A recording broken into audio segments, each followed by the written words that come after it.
Okay, so today I'm going to talk about my sister and a little bit about our family and something that my sister has experienced and then what she's done about it.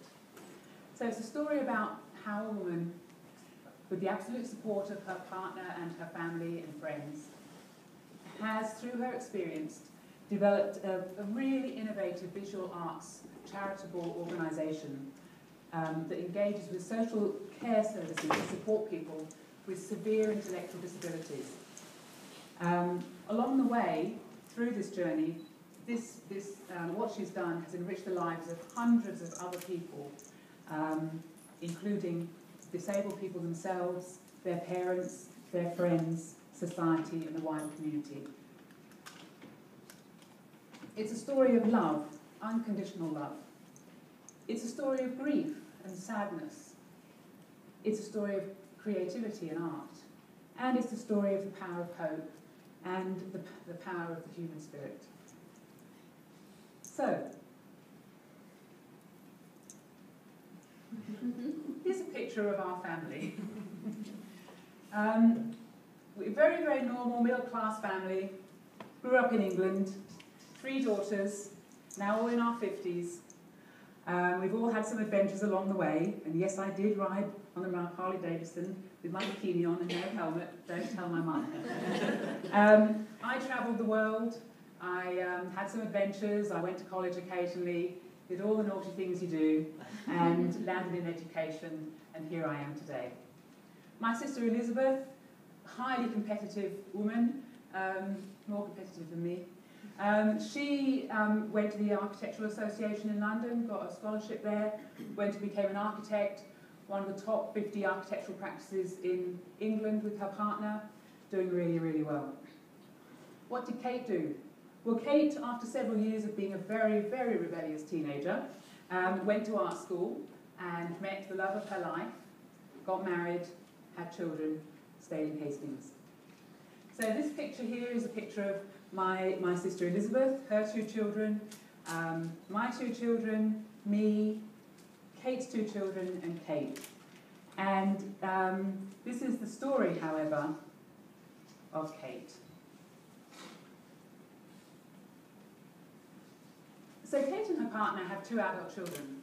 They have a daughter who's 32, highly gifted musician, has played in bands all over the place, been to Chicago, travelled the world playing violin.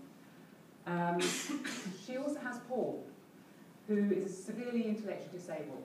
So disabled, in fact, that they were told he would never walk or talk or do anything.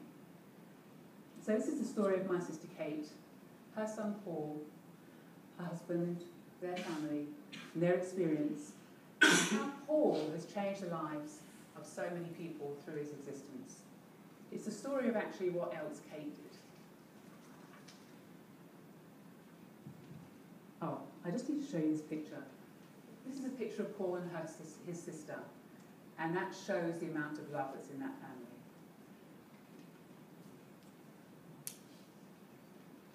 So I don't know whether any of you have been confronted with something as alarming as at the age of 6 months your child is diagnosed with a serious intellectual disability to the extent that he won't walk, he would never walk, he would never talk, he still can't go to the toilet on his own, he needs 24-hour care 7 days a week, and he will always, always need a lot of care.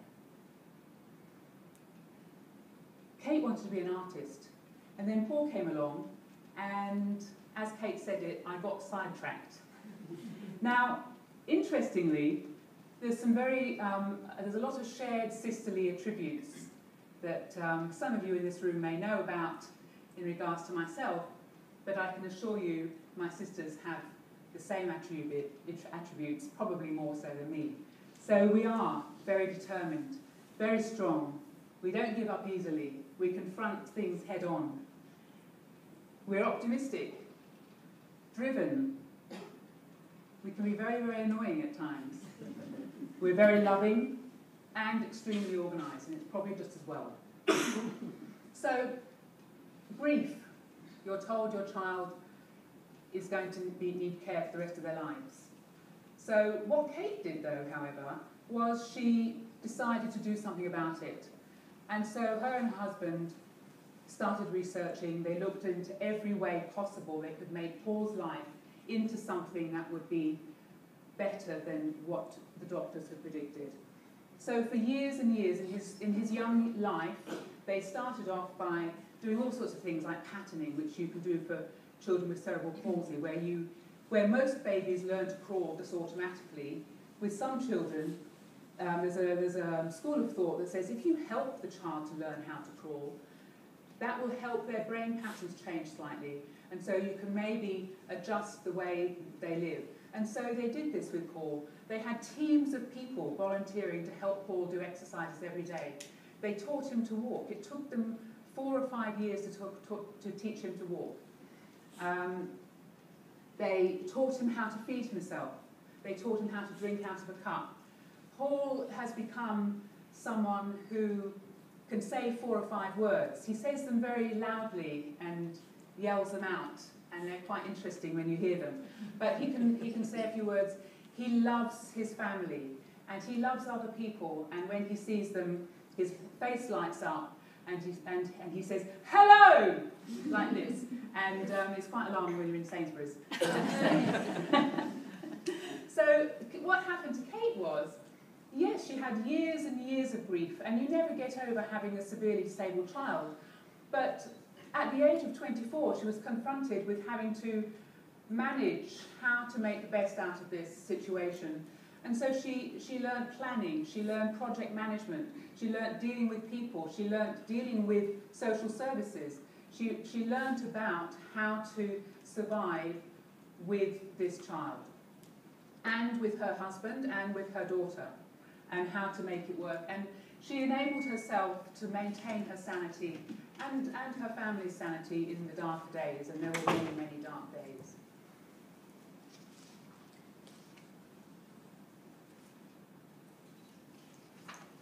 So one day, Kate went to visit her son, to pick up her son from his special school that he was at, and they gave her a little picture that he'd drawn. And she had a look at it and she thought, oh, that's nice. But you know the sorts of pictures that you get from your child at childcare, and they're all 3 colours and they're all the same and they're all of a fish. It was that kind of picture. And she thought, being an artist, and having, by the way, in the 10 years between having Paul and going to pick him up at the school, taken an MA in art, exhibited all over the place and carried on with her career as well, she thought, well, maybe Paul and these other children at this special school could have some other art experience. Maybe they could actually have some fun. Maybe they would love to put their hands into some red paint and smear it all over some paper. Maybe they would love the sensual feeling of making their own art. And so that was the catalyst for Project Artworks, which her and her friend started 15 years ago. And Project Artworks is now an organisation with a turnover of about $300,000, all funded by various funding organisations, and it has created a huge difference in the lives of many children and adults with severe disabilities. And as Kate says, Artworks aims to disrupt and challenge perceptions. It's not a soft, fluffy, let's go do some painting. It's a big organisation with large canvases and very big ambition.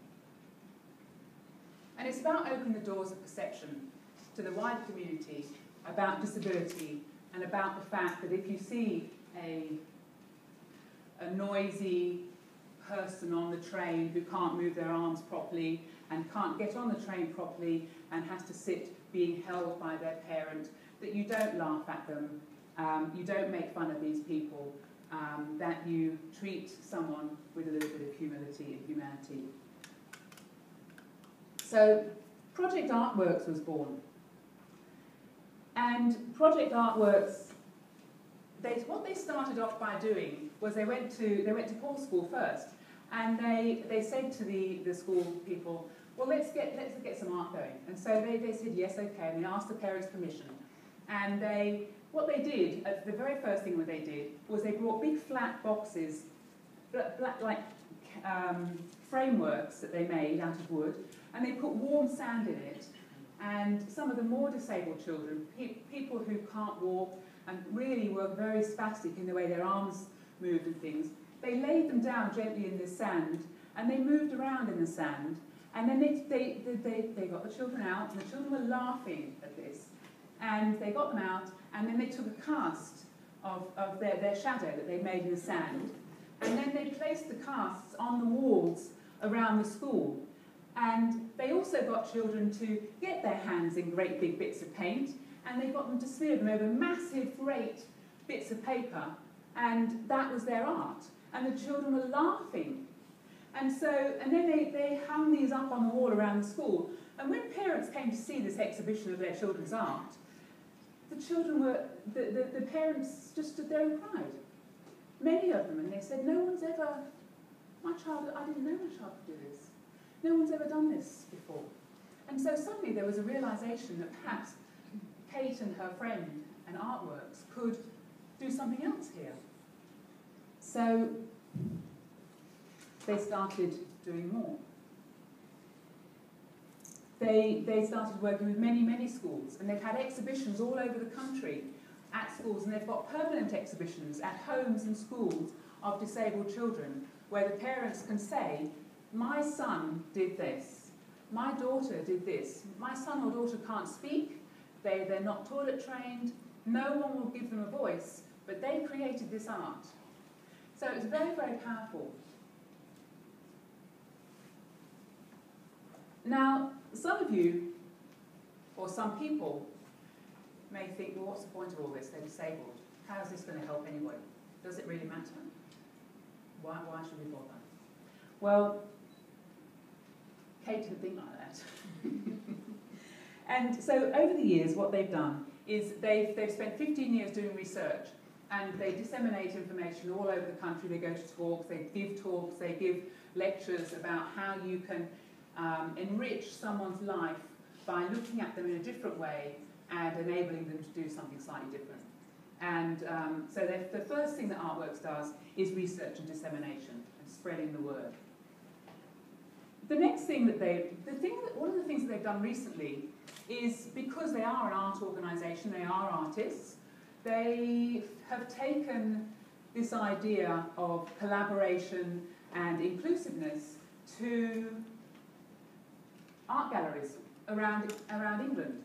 Now, I don't know whether many of you are associated with the art world, but the art world is actually quite precious. We have our lovely white galleries, and we have our lovely pictures on the wall, and we have people in very minimalist clothing, mostly black, sipping champagne and saying, oh, yes, that's nice.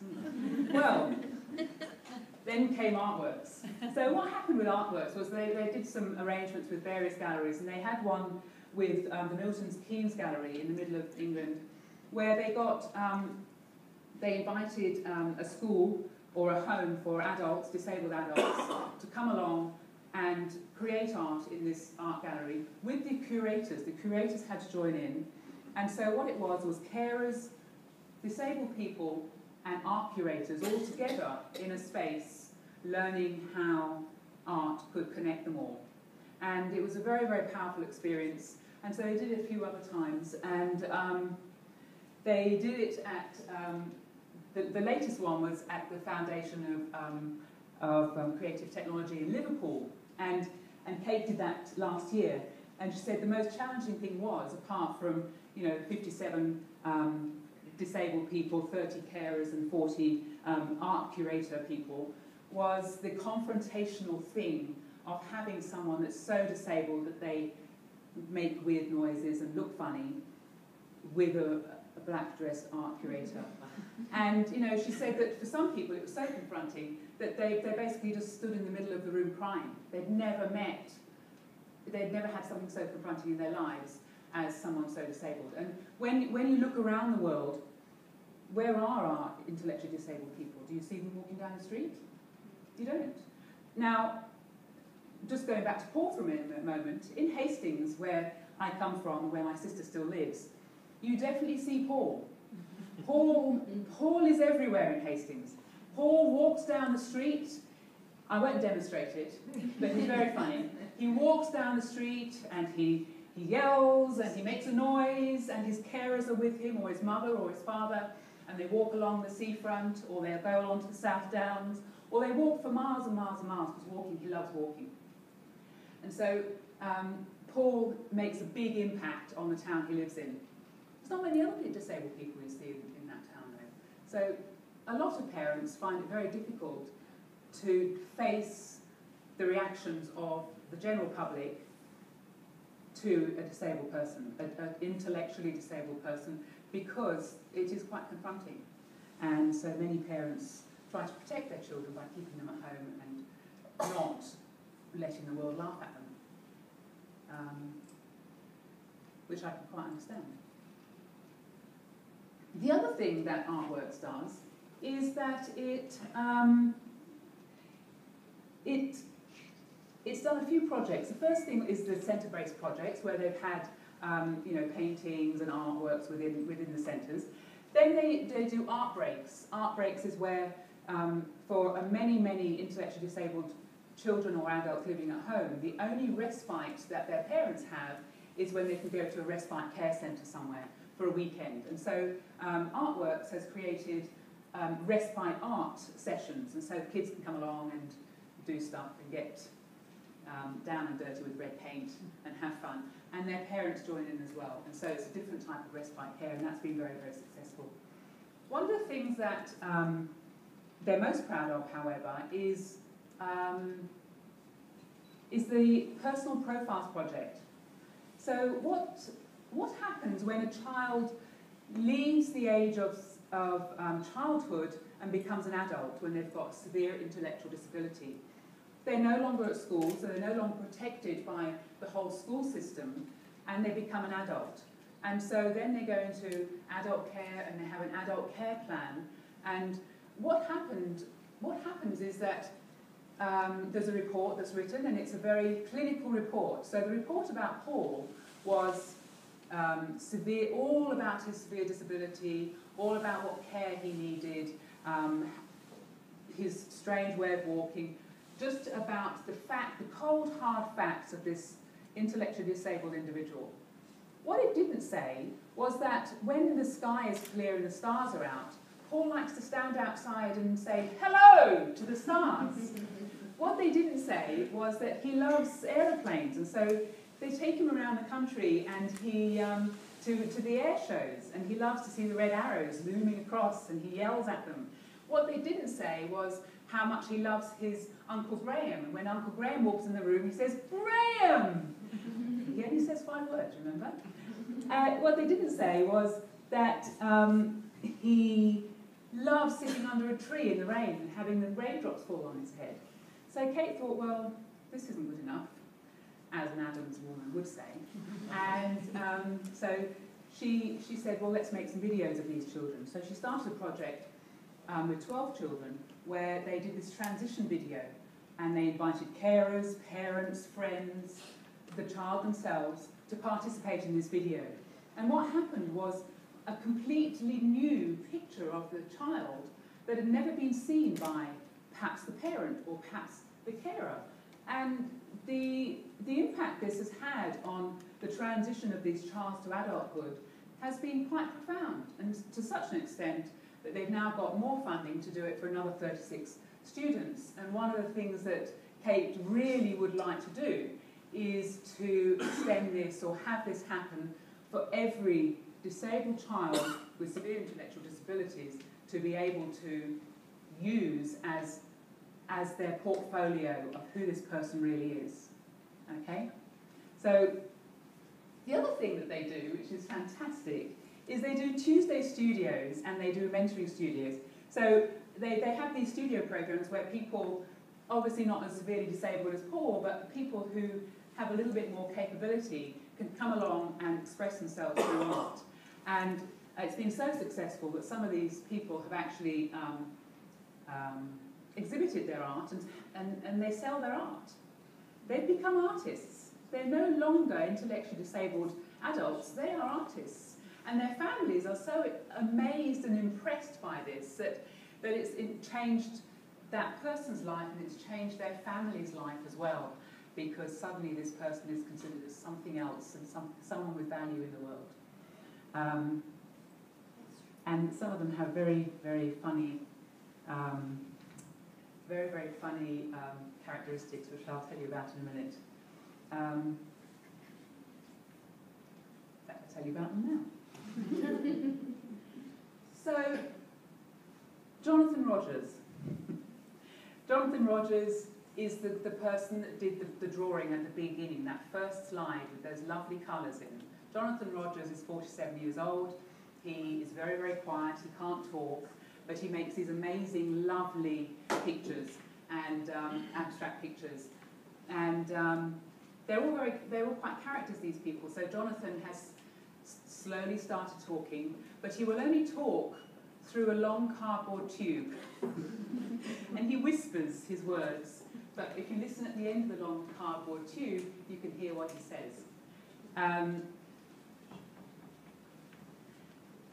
They have a lot of government organisations who have very publicly said what an amazing addition to the social care of people with severe intellectual disabilities artworks has had on the community and on the child. Some of the in-transit feedback is so amazing. I've read a whole lot of the feedbacks, and not one of them is negative. Every single one of them, the parent has said that without this film of their child has really changed the way everybody looks at them, which is fantastic. It's like these people here. It's a brilliant piece of kit, and we show it to everybody. Isn't that great? A parent whose child went to one of the workshops, the respite workshops, said it was the best 4 hours she'd ever spent with her daughter, because it just showed the daughter in a different light. And remember, if you're looking after someone who is severely intellectually disabled with a whole host of the problems that come with that, it's bloody hard work, frankly. And so occasionally, if you can have some light in there, it's a lovely thing. And of course, we have Albert. Albert, at the age of 2.5, was placed in a children's home and basically stayed in care for his entire life. He was born in 1937. He started going to the Tuesday Studios about 6 years ago. He's a regular there now, and he has sold paintings. He lives with family and carers. But when people talk about Albert or ask about Albert and what is Albert, he is an artist, which is just lovely. He's also very funny. He makes some funny noises, but he doesn't mind. And he doesn't care because he's an artist. So, Project Artworks. Project Artworks is a nationally recognised now, leading, cutting-edge organisation that aims to change the lives of severely intellectually disabled people, their families, and hopefully affect the community in which they live in a positive way.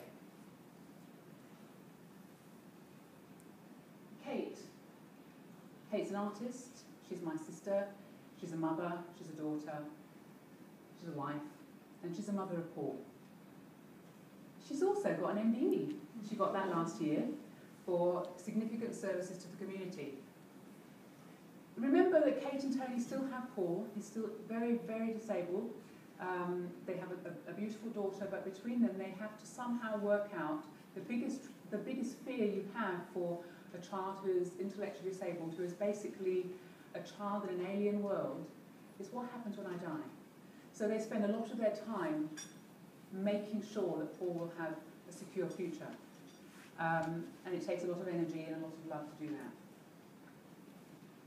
there's a picture of my sister Kate. She doesn't look like she's had a bad life, really, does she? And that's her collecting her MBE. And we were also proud of it. We've all seen the movie. We've got photos. We're all very proud. And if I could have an MBE, I'd be very happy too. But Kate's got the MBE, and she deserves every single bit of it. But when she got it, the entire artworks came up to London as well. They all went for a picnic in the park with Paul, a whole lot of other people that were quite interesting people, and they all had a picnic in the park and made a lot of noise because really she wouldn't have had the MBE without artworks. So Kate is a change agent for a better world. Thank you very much.